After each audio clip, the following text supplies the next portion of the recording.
Have you ever been walking around your house and suddenly realized you're having a full conversation with yourself? Not just a little thought, an actual full conversation. Something like, right keys, where are the keys? I had them a minute ago. Don't tell me I've left them in the fridge again. And then you pause for a second and you think, hang on, am I talking to myself again? Well, today's random thought is this. Why do we talk to ourselves when no one is around? And the good news is that it's perfectly normal. In fact, talking to yourself might be one of the most human things you can do. A lot of the time, self-talk is basically your brain thinking out loud. It helps you organize what's going on inside your head because sometimes thoughts are a bit like a messy drawer. Everything is technically in there somewhere, but good luck trying to find it.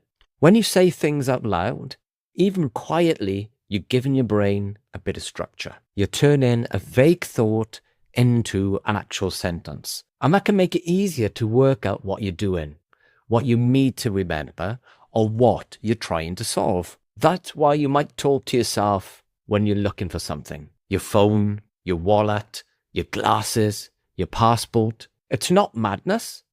It's just your brain creating a little verbal checklist. Slightly chaotic, but professional. Self-talk can also help with problem solving. If you've ever talked your way through a task like fixing something, cooking something, or trying to understand why your laptop has suddenly decided to become a toaster, that's your brain using language to guide your actions. You're almost acting like your own instructor. Right, first do this, then check that.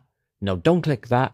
You always click that. It can also help with emotions. Sometimes we talk to ourselves because we're trying to calm down, motivate ourselves, or make sense of something. You might say, it's fine, just breathe, you've got this. Or, right, let's not make this worse by replying immediately. Which honestly is advice more people should probably say out loud. This Kind of self-talk can help us pause for a second before reacting. It gives the sensible part of our brain a chance to catch up. Of course, the tone matters. There is a big difference between supportive self-talk and being horrible to yourself. So saying something like, come on, you can figure this out, is very different from saying, you absolute disaster. Although to be fair, many of us have probably used both. So talking to yourself is not necessarily a sign that something is wrong. Most of the time, it's your brain helping you plan,